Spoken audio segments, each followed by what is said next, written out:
Matthew, Steve said because of the new rules he was really keen to have wickets in hand for the last 10 overs. Yep. Did you feel a lot of pressure going into that last 10 overs, knowing that had either of you or Mitch gone, that sort of would have exposed the bowlers?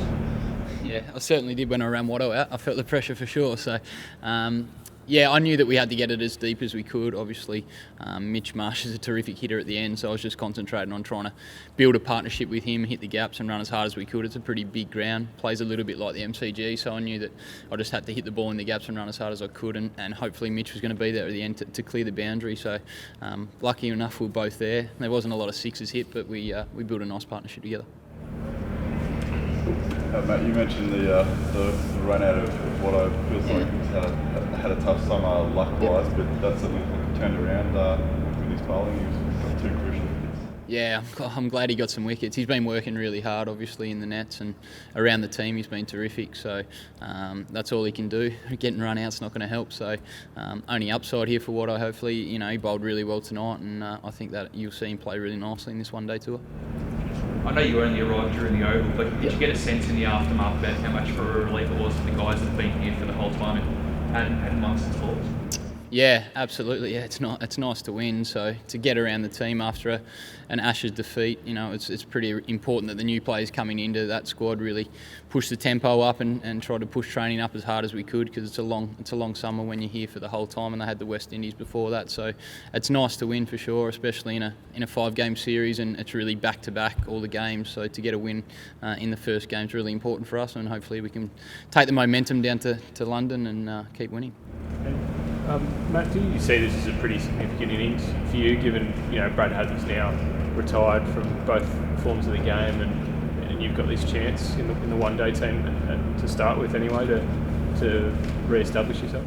Yeah, I think my last 12 months in one-day cricket, I felt like I played pretty well. When I got picked for the South African tour and then the series before that I got picked for a few games, I felt like I played well enough in one-day cricket. So it was just kind of taking that confidence from that series. It was a long time ago, but taking the confidence that I got in that series forward, I can look back over the last 3 or 4 years and try and tinker with things if I wanted to, but it's more important for me now to really establish myself as a player in the one-day team again.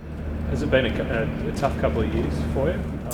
Yeah, it's always tough when you're not in the team, but luckily enough that I got those opportunities that I spoke about to play 3 games here, and I managed to play 5 against South Africa last summer. So to be around the team there and still be able to go back to Victoria and work on a few little things. Every innings you play for Australia is important, but yeah, at the start of the series, it's nice to get away for sure. Good.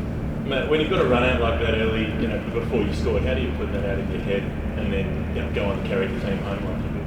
Yeah, you don't really. For the first 15 minutes, you're thinking about it.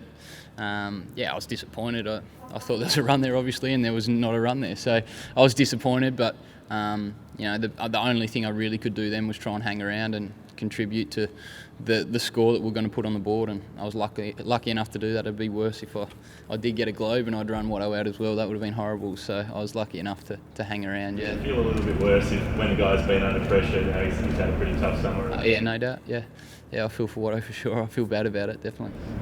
Yes. I know 6 for 190 isn't disastrous, but do you feel this is another chapter in you when the team has really sort of struggled at international level? That seems to, and also at domestic level, that's where it seems to bring out the best in you. Yeah, it does. I don't know why. I just seem to I like that kind of situation. Obviously, I made it hard for myself with running Watto out, but that wasn't deliberate, I can tell you. So it was, I like that situation. I don't know why, but yeah, I thrive in that situation. Matt, just in the second innings there, when you went for the review, did Steve have a few words to say about it? Nah, I wasn't trying to review it to the umpire. I was more trying to say to Maxie, I thought he hit it, definitely, but I definitely wasn't trying to review it straight away. I'd prefer to go to the captain if I can. So he hasn't said anything yet to me, but I'm sure he'd be a little bit dirty because it wasn't out. Matt, at any point in the second innings, did you think the game was getting away from you guys? Not really. I knew that we needed to take some wickets for sure, but I felt like if we could get the ball going reverse swing, which we managed to do, and it could get a little bit softer on that wicket, I thought that it actually held up a little bit more in the second innings when they were trying to drive balls down the ground. Obviously, Butler got caught mid-off or mid-on there, so I never felt like we were out of the game, but it's obviously nice to take wickets, and we managed to take 3 or 4 wickets there in quick succession, so that's always nice. Sorry, Sam. Sorry, and just on Mitchell Stark, not the greatest spell with the new ball, but he came back really well with the old ball. Did you see anything different between the 2 spells? Not really. He's a class bowler. We didn't get much swing at all today early, so it was always going to be tough with a brand new ball on that wicket. I thought he bowled some decent balls. They just played some nice shots, and then he's class at the end. He's probably the best bowler. Well, he is the best bowler in the world at the end. He can reverse swing it the other way, which always makes it hard. It's going away from the angle, so he's class. Owen Morgan said that he feels that his side is still a long way off the world champions.